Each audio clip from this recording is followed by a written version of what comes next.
Dober večer, cenjene gledalke, spoštovani gledalci. Moje ime je Aljuš Pertinač. Nisem si tega zaslužil. Marko Bandelli, kmalu bivši minister za kohezijo, je končno priznal, da Bumbar kot je, sploh ne bi smel postati minister. Zdaj seveda napeto čakamo, kdaj bo to zase priznal tudi Bandellijev predlagatelj in šef, predsednik vlade Marjan Šarec. Vi pa gledate oddajo Faktor na TV3. Resnica boli, komentarji še bolj. Danes bomo za vas komentirali poceni NLB. Zakaj smo čakali toliko časa, da smo našo največjo banko prodali tako poceni? Dober večer. Nova Ljubljanska banka kmalu ne bo več v večinski lasti države. Slovenski državni holding je sporočil, da je državi uspelo prodati dobrih 59% banke in sicer po najnižji ceni, to je 51,5 € za delnico.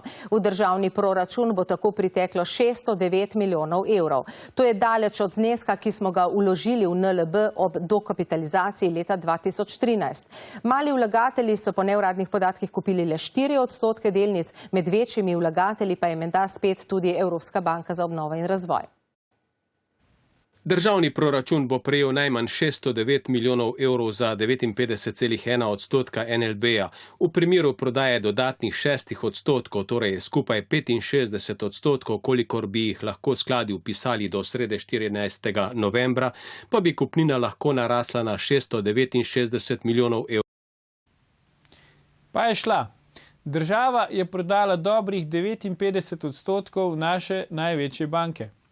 Zakaj tako poceni in zakaj je trajalo toliko časa, se bomo pogovarjali z našima stalnima komentatorjema.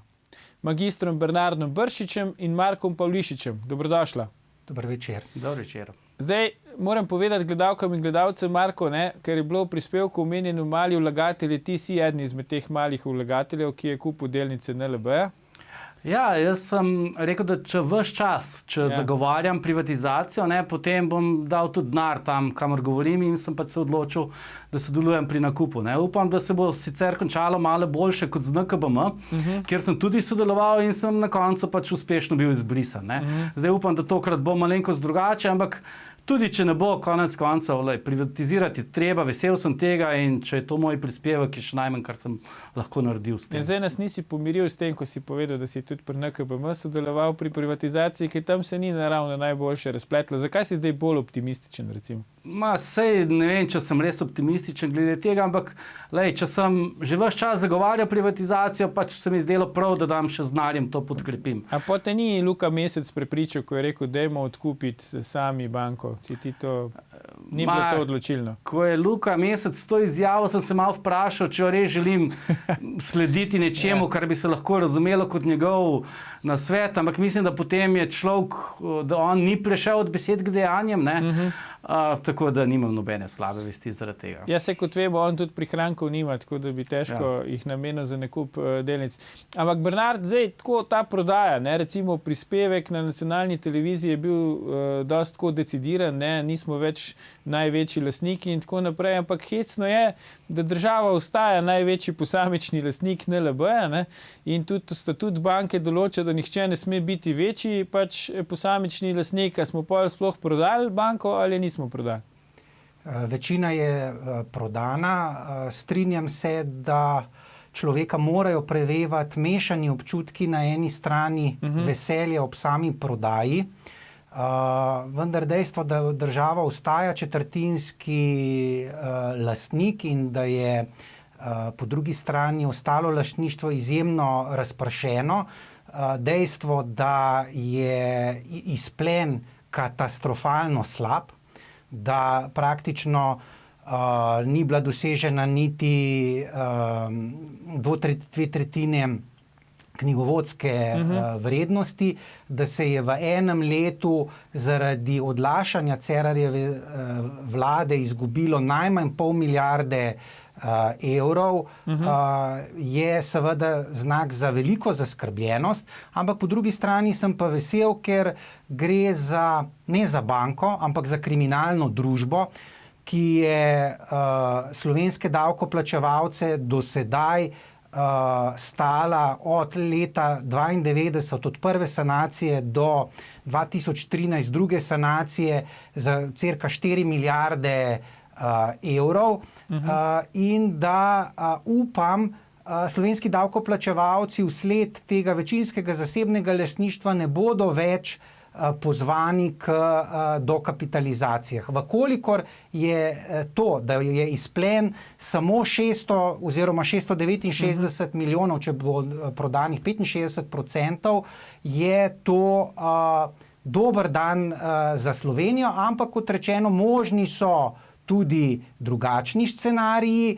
Jaz sem prepričan, da ne Cerarjeva vlada, ne vlada Marjana Šarca ni imela resnega namena prodati banko, vendar hvala Bogu, da smo še člani Evropske unije in da v Evropski uniji vendarle obstajajo nekoliko bolj resni standardi pravnih zavez in da vkolikor ne bi bili člani EU, sem prepričan, da bi danes še vedno bila država večinski lastnik. Zdaj, kje vidva vidita poglavitni razlog, da recimo je glede na knjigovodsko vrednost bila dosežena tako nizka cena za delnico? Če smem, ne? Ja. V bistvu od tega leta 2014, ko je bil nekako dana zaveza Evropski komisiji, da bo se banka prodala, je bilo storjenih ogromno enih korakov, da bi bila ta cena na koncu čim nižja. Ne? Zdaj tu imamo vprašanje, zakaj je bilo nekomu v interesu, da je ta cena čim nižja. Ne? Zdaj prva razlaga je, da zato, da bi jo nekdo bo neko čim ceneje kupil. Ne?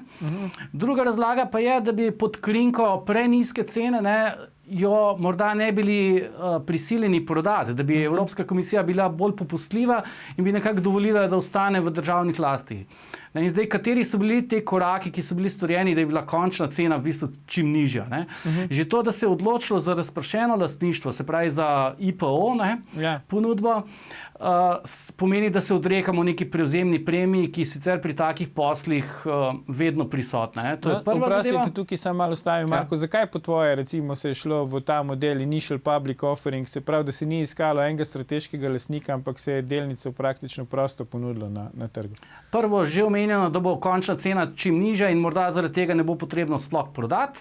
In druga, če že moramo prodati, če se to zgodi, da država nekako ostane obvladujoč lastnik in preko države tisti, ki so to počeli že predtem. Okay. Se pravi, to so bili eni razlogi za nizko ceno in drugi razlog za nizko ceno je to, da je treba bilo prodati tik pred zdajci. Zdaj smo, ne vem, smo že v novoletnem času, posel je bilo potrebno zaključiti do novega leta. Logično, da v taki stiski cena ne more biti visoka.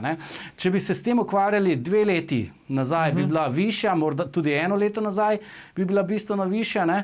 Zdaj na koncu se pa zgleda vsem tem, ki imajo ta interes, nekako ni šlo in na koncu je verjetno Evropska komisija vseeno zelo jasno povedala, da je treba obljube spoštovati, do prodaje prišlo in dosežena cena je pač takšna, kot je. Zdaj, jaz si tudi vseeno ne upam trditi, da je ta cena prenizka, ker rekel, če ti misliš, da je ta zadeva vredna bistveno več, potem moraš kupiti in potem zaslužiti in realizirati dobiček. Tako da, rekel, mnenja tistih, ki niso kupili, pa trdijo, da je prenizka, se mi zdijo vseeno malenkost rezervirana. Ja, ampak čigava je zdaj odgovornost, Bernard, da se to proda po višji ceni? Gotovo kupec pač kupi po nižji ceni, če ima to možnost, ali kako? Odgovornost je gotovo na Cerarjevi vladi, oziroma odgovornosti so že v letu 1992, zakaj se ni po prvi sanaciji banka prodala, oziroma še v letu 1991, zakaj se to sistemsko skorumpirano banko ni poslalo v stečaj. Ker če pogledaš genezo te banke, to je Udbovska banka in ta banka deluje vse od svoje ustanovitve kot ekspozitura globoke države. Bila je instrumentalna za izvedbo prvotne akumulacije kapitala, se pravi za prihvatizacijo. 2 pogoja sta morala biti izpolnjena. Prvi je nedelujoče pravosodje in drugi pogoj je seveda obstoj političnih kreditov. Kaj so politični krediti? To so krediti, ki jih je vse dobro o nekdanjem predsedniku, ve se, kdo je bil to Milan Kučan in sorodnik oziroma brat njegove soproge Štefke Kučan, Ciril Krpač, ki so seveda po politični liniji politično primernim prihvatizatorjem odobravali kredite. Ve se, da je bila Nova Ljubljanska banka vpletena praktično v večino teh tako imenovanih menedžerskih prevzemov.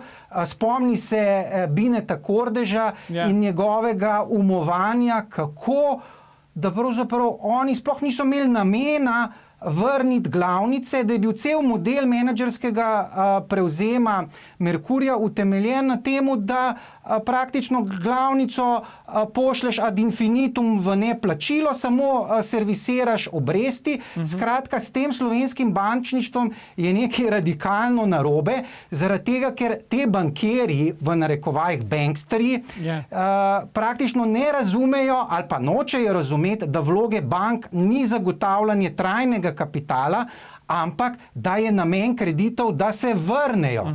Pri političnih kreditih je bodisi, da zavarovanje ni bilo ustrezno, oziroma sam trdim, da pri celi vrsti teh političnih kreditov niti namen v izhodišču ni bil, da bi se te krediti povrnili. In kje so zdaj te krediti? Nekdo je ta zapitek moral plačati, jasno.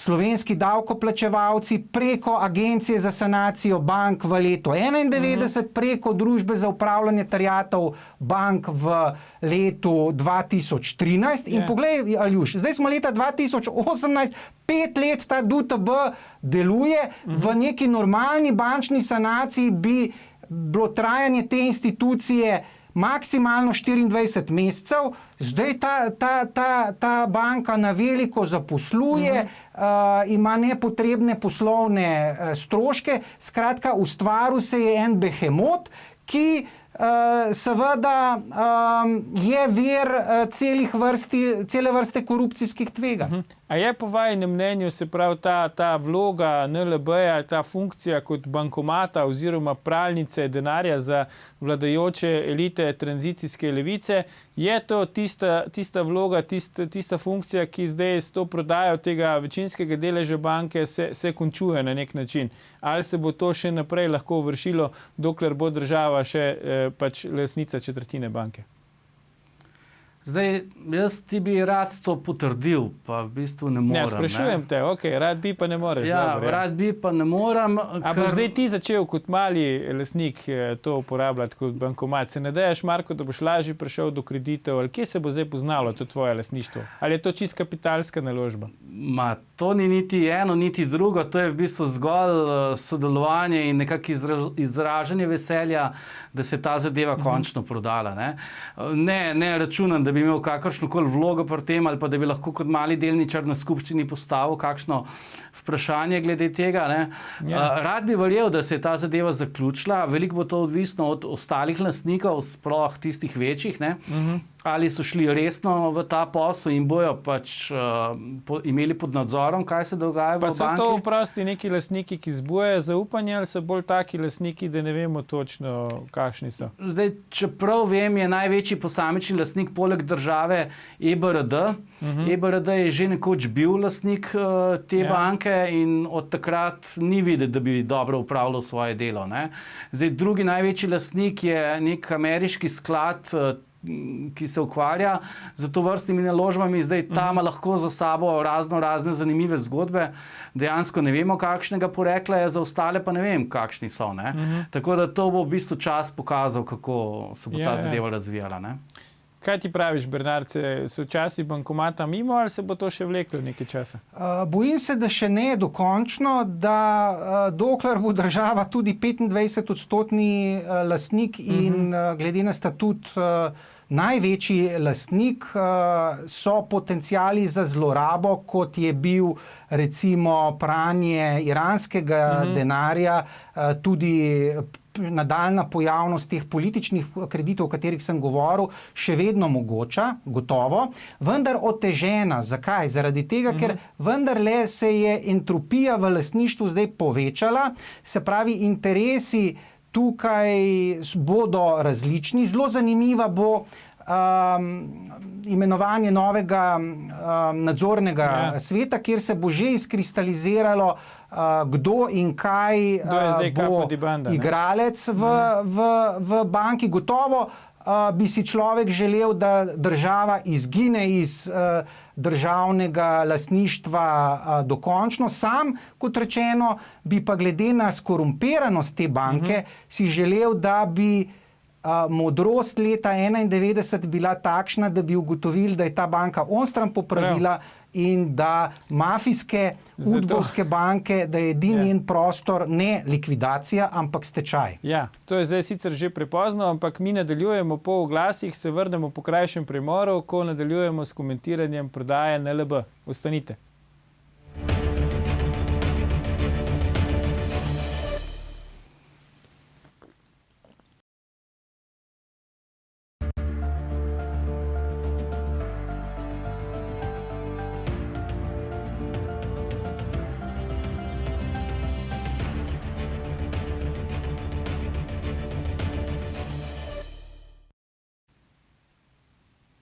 Dobrodošli nazaj. Z nami sta še vedno Bernard Brščič in Marko Pavlišič, pogovarjamo pa se o prodaji NLB. Zdaj, Bernard, Marko, predlagam, da v drugem delu oddaje se malo posvetimo temu standardnemu slovenskemu klasičnemu vprašanju, namreč kdo je zajebal pri prodaji, ne, da je pač cena tako nizka. Pa gremo malo nazaj v zgodovino, najprej predlagam. Zdaj, prva vlada, ki je nominalno imela interes, intenco prodati NLB, je bila prva Janševa vlada. Tudi čas je teoretično za to imela, praktično 4 leta, dobro zadnje pol leta, ki je predsedovala Evropski uniji, verjamem, da se ni mogla s tem ukvarjati. Zakaj po vajinem mnenju takrat ni prišlo do prodaje? Kdo bo začel? Ali je to težko vprašanje, da noben ne upa začeti? Lej, tiranija statusa quo, mandat 2004-2008 je bil v marsičem obdobje izgubljenih priložnosti. Bilo je politično neoportuno. Prepričan sem, da ga ne bi bilo junaka v Sloveniji, ki bi prodal Novo Ljubljansko banko, če ne bi bilo zunanjega pritiska. In tokrat jaz kot precejšen evroskeptik, Bogu hvala za članstvo državo v EU, zaradi tega, ker brez članstva v EU bi se ta status quo nadaljeval. Skratka, kdor razume politiko kot oportunizem, potem delaš všečne poteze in prodaja NLB-ja je ena najbolj nevšečnih potez in po svoje sreča za te politične elite, da bojo lahko grešnega kozla iskali v Bruslju. No, vse to drži, ne? Verjetno pa tudi takrat Janša ni računal, da bo samo za en mandat in je verjetno mislil, da ima tudi še čas za to. Marko, ti želiš temu še kaj dodati? Kakšna je bila po tvoja vloga takratnega finančnega ministra, žal že pokojnega Bajuka? Misliš, da je on zavzeto delal na prodaji NLB ali je bil bolj skeptičen? Kako je s tem? Če bi zavzeto delal, bi bila banka verjetno takrat prodana, ne? Se pa tukaj strinjam s tem, kar je povedal Bernard, ne, da prodaja NLB je težko predstaviti kot nek seksi posel, kot nekaj, kar bi ti pridobilo pri ljudeh veliko priljubljenost. Tako da je to definitivno težka odločitev in tukaj se strinjam z njim tudi glede vloge Evropske komisije oziroma Evropske unije in smo res lahko srečni, da pač so za to poskrbeli. Ne. Zdaj, nekako se je govorilo, da takrat eni so sicer bili za prodajo, ampak da drugi so nasprotovali. Mislim, da je bila predvsem SLS tista, ki je temu nasprotovala. Vem pa ne, ker me pač enostavno ni bilo takrat zraven. No, zdaj, če gremo naprej, Pahorjeva vlada pač v resnici ni imela namena tega prodati, pa so bile tiste kratke vlade, no zdaj je bila pa vlada Mira Cerarja, pač pokrizna 4-letna in tako naprej, potem, ko je Alenka Bratušek, kot sama pravi, državo rešila pred trojko, ne. On je pa že imel dosti močen ta zunanji pritisk, zaveza Bruslu je že bila dana za prodajo. Zakaj po vajenem mnenju ni prišlo do prodaje? Tudi verjetno razmere so bile takrat bolj ugodne, kot ste rekla v prvem delu za prodajo, ne? A res zaradi tega, ker se niso upali ali je bilo kaj drugega? Ne, jaz mislim, da so bili do konca prepričani, da bo Evropska komisija odstopila. Se pravi, ta balkanoidnost tranzicijske levice, se pravi upoštevati zaveze in pravne norme takrat, ko ti to ustreza, takrat, ko ti to ne ustreza, se pa na neko višjo silo sklicevati. Tako da jaz mislim, da je to splet okoliščin, neumnosti bivšega predsednika vlade oziroma zdajšnjega zunanjega ministra Cerarja in tudi namena, pravzaprav do konca sem prepričan, niso imeli prodati. Marko, bi ti še kaj dodal? Pahorjeve vlade vseeno tukaj ne smemo kar spustiti. Ne?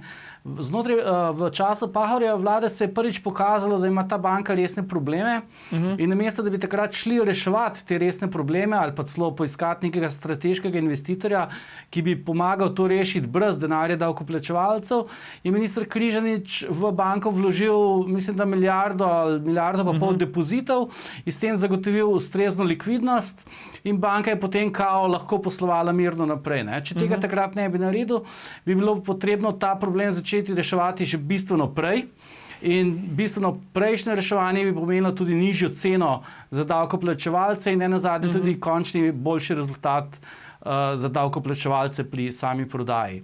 Zdaj, Cerarjeva vlada tukaj morala se soočiti s tem, vendar je ta vroč kostanj enostavno odlagala toliko časa, kolikor se je dalo. Verjetno je imela pri tem ustrezne prišepetovalce, ki so pač k temu pomagali, ki so pomagali z raznimi idejami, kot je zaplet z hrvaškimi varčevalci, da cena ni ustrezna, da so tveganja previsoka in tako dalje. Vse v bistvu v luči tega, kar smo povedali že prej, da bi bila končna cena toliko nizka, da bi morda Evropska komisija od te zaveze nekako nas odvezala te zaveze. Ne? Zdaj, pri vladi Marjana Šarca pa v bistvu si ne vem še točno odgovoriti, ali gre tukaj za njegovo modrost, da je pač spoznal, da je res dobro, da se ta zadeva izvede, ali gre enostavno za to, da se v tem času še niso uspeli toliko konsolidirati, da bi lahko sploh karkoli naredili in jih je v bistvu ta trenutek prehitel. Ne? Ja, vprašanje, če Marjan Šarc sploh ve, da je tam nek SDH pa neka Lidija Glavina, ki lahko proda banko. Ne? No, ampak recimo vidva z Bernardom sta dost za to, da je pač hvala Bogu, da smo prodali tudi po tej ceni. Se je pa recimo v glasu za mene presenetljivo, no, moram reči, Zmago Jelinčič Plemeniti, ki je rekel, da banke nikoli ne bi smeli prodati, da nas je Bruselj, citiram, nategnil in da bi morali vse, ki so sodelovali pri tej prodaji, zapreti do konca njihovega življenja in jim pobrati vse njihovo premoženje. Kako si vi da to razlagate? Da gre za socialno demagogijo najslabše vrste. Jaz sem prepričan, da bi bilo potrebno pozapreti vse tiste, ki so odgovorni za odobravanje političnih kreditov, se pravi, da bi morali gledati vse v kreditnih odborih, mimo grede medklic. Jaz sem prepričan, da je ravno ta srednja do višji raven menedžmenta, recimo v Novi Ljubljanski banki, tisti, ki je v zadnjem desetletju najbolj obogatel z odobravanjem teh političnih kreditov. Bile so zgodbice o tem, kako neka dvigala v Ljubljani, Vegrada, džakuzije nekim direktoricam poslovanja z velikimi podjetji, skratka stanovanja vredna milijon in več evrov, pa se ni zgodilo nič. Poglej, praktično noben izmed banksterjev, kljub temu, da imamo 5 milijardno luknjo v javnem dolgu pripisljivo samo slabim kreditom, se ni zgodilo nič. Vse te prakse se nadaljujejo, zato tudi jaz mislim, da taki je kupil, vkolikor ne bo naredil totalne čistke v menedžmentu, tako rekoč do ravni šalteristov v Novi Ljubljanski banki, se lahko zelo, zelo boji za svojo naložbo, tako da mislim, da Marko ima očitno bistveno preveč denarja za metanje skozi okno. Jaz moram reči, da si raj privoščim, ga nimam toliko, da bi ga zagotovo zgrešene investicije, ne glede na to, da sem za privatizacijo, ampak jaz bom rekel v v Novo Ljubljansko banko nisem verjel leta 91, ne 92, ne leta 2013 in tudi ne leta 2018. Bil sem leta 90 komitent, potem sem pa videl, kam to gre z problemom neizplačanih deviznih vlog. Skratka, ta Nova Ljubljanska banka je bila zraven v vseh aferah samostojne slovenske države, SFRJ, spomnim se recimo afere Agrokomerc, kdo je bil zraven? Nova Ljubljanska banka. Kdo je bil pri tihotapljenju alkohola, cigaret? Kdo je bil recimo kadrovan v predstavništvo frankfurtske ekspoziture Nove Ljubljanske banke? 100% udbaški kadri. In jaz moram reči, da v udbaško banko ne verjamem. Zdaj, če smem, zdaj, tukaj se v bistvu moramo vprašati, a ni Zmago Jelinčič v bistvu oče Luke Mesca. Namreč v tem vprašanju... To je zanimivo vprašanje, zdaj moraš razložiti, biološki oče ali kakšen drug. Vse en kakšen, ampak tukaj ste se oba dva znašla v bistvu na isti strani. Oba dva nasprotujeta prodaji Nove Ljubljanske banke, oba dva nekaj tulita, da je treba odgovorne kaznovati in tako dalje in tako dalje. In zdaj se tukaj vprašati, zakaj takšno mnenje. Zdaj, ena varianta je, da sta res kakšnem sorodu, druga je pa, da pač oba dva enako ocenjujeta, da je to v slovenskem političnem prostoru nekaj, kar bo bilo bogato nagrajeno na recimo prihodnjih volitvah. In iz tega luči bo rekel, je po moje Zmago zvest svojemu programu, zvest svojemu nastopu, zvest temu, kar pač prodaja že 20 let, in tako je tudi razumeti njegovo mnenje. Ni pa pač edini v tem pogledu, se pravim, tukaj je še mlajši kolega Luka Mesec, lepo, da sta se tudi v tem vprašanju ujela, tudi v kakšnem drugem se ujemata še vedno. Viš, to je zanimiva teza. Ampak zdaj, če gremo še malo na druge akterje ali pa umanjkanje teh akterjev, a je problem, da se naša največja edina sistemska banka tako naprej prodaja v času, ko nimamo guvernerja Banke Slovenije? Ne, jaz mislim, da je ravno Banka Slovenije del problema. Treba bo nasloviti vprašanje, kakšna je bila pa vloga Banke Slovenije od guvernerja Kranjca, Arharja, na koncu Jazbeca, pri političnih kreditih, pri nastanku bančne luknje, pri zgrešeni bančni sanaciji, kot je bila izvedena in leta 1992 in leta 2013. Sam sem prepričan, da vkolikor bi nadzorna institucija, kot je Banka Slovenije, delovala tako, kot bi po zakonu o Banki Slovenije morala, se pravi, da bi skrbela za stabilnost finančnega sistema, da so imeli v Banki Slovenije zelo jasne informacije, za kakšno kreditno politiko se je po osamosvojitvi vodila, vendar so bili to nastavljeni kadri, ki so bodisi mižali na obe očesi, bodisi tvorno sodelovali pri potvarjanju. Nenazadnje, poglej to upiranje guvernerja Jazbeca nadzoru državnega zbora. Mislim, da je to absolutno škandalozno, da se Banka Slovenije sama sebi pripisuje eksteritorialni status, vkolikor se dogajajo nezakonitosti pri nadzoru poslovanja poslovnih bank, bi morala slovenska policija v bistvu po napotilih tožilstva imeti možnost v uvid v tem, za koliko se je oškodovalo proračun Republike Slovenije pri recimo prekomerni dokapitalizaciji, pri neustrezno vodenih stresnih testih, pri recimo škandalozni odločitvi o likvidaciji Faktor banke in Probanke leta 2013, ki pa nista bili sistemski banki,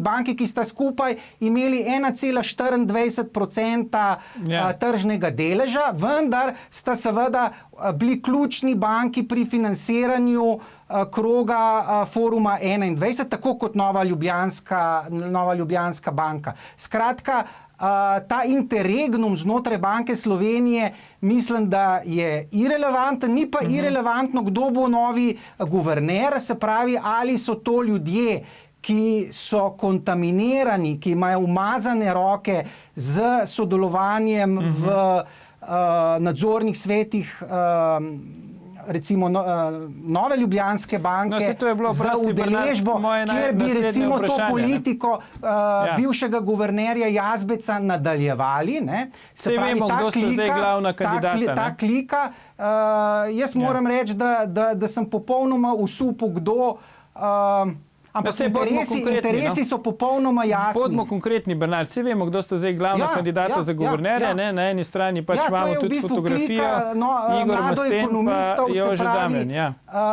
Jazbečevska politika prikrivanja rabot iz let 2013 do danes. Ampak kdo je po vajinem mnenju zdaj primernejši od teh, ki ste se nekako zdaj na koncu izkristalizirala kot favorita, Masten ali Damjan? Se pravi, Igor Masten ali Jože Damjan?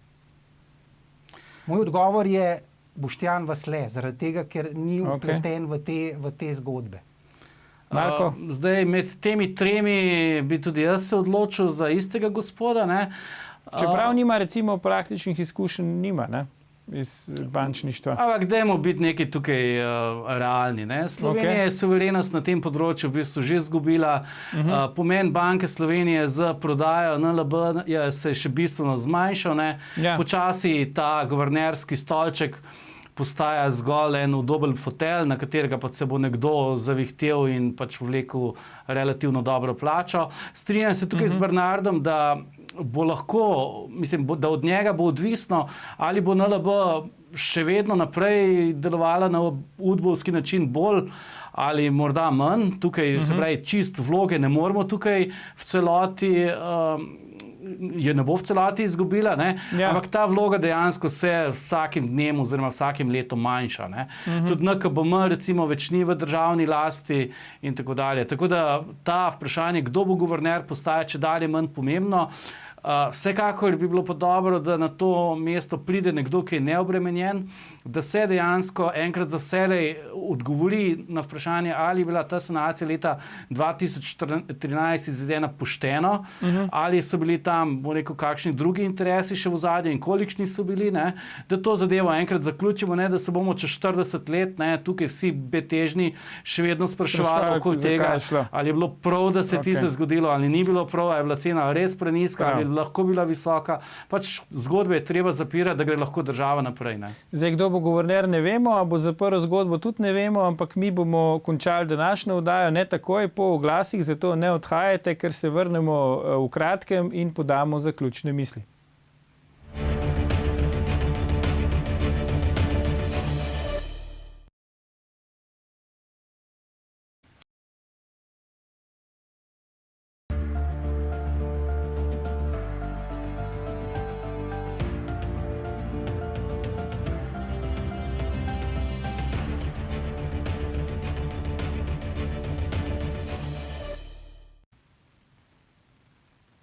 Pozdravljeni še zadnjič nocoj. Marko, bo Lidija Glavina, šefica Slovenskega državnega holdinga, preživela na položaju to prodajo deleža v NLB? Zdaj, če sem prav spremljal, se gospa v bistvu pri tej prodaji praktično ni nič izpostavljala in v bistvu, če ne bi povedal, kdo to je, morda sploh ne bi vedel, kdo to, o čem govoriš. Tako da, glede na to, da se ni izpostavljala, verjetno je zadevo peljala tako, da je imela za sabo potrditev vseh potrebnih, se to ne bo čisto nič poznalo. Morda pa, če bo pritisk javnosti prevelik, bojo morali najti žrtev in bo to ona lahko. Prav. Bernard, kaj pa volivci Levice in Luke Mesca mu bojo pač odpustili, da je omogočil prodajo NLB-ja? Seveda, trčenim mesečnikom in podobnim kaviar socialistom se odpušča, dela v interesu globoke države. Volivci takšnih nastopačev niso prav zelo inteligentni in sem prepričan, da to ne bo make or break točka. Prav, magister Bernard Bršič, Marko Pavlišič, najlepša hvala za vajine današnje komentarje v oddaji. gledalke, gledalci, to je bila bančna 198. oddaja Faktor na TV3.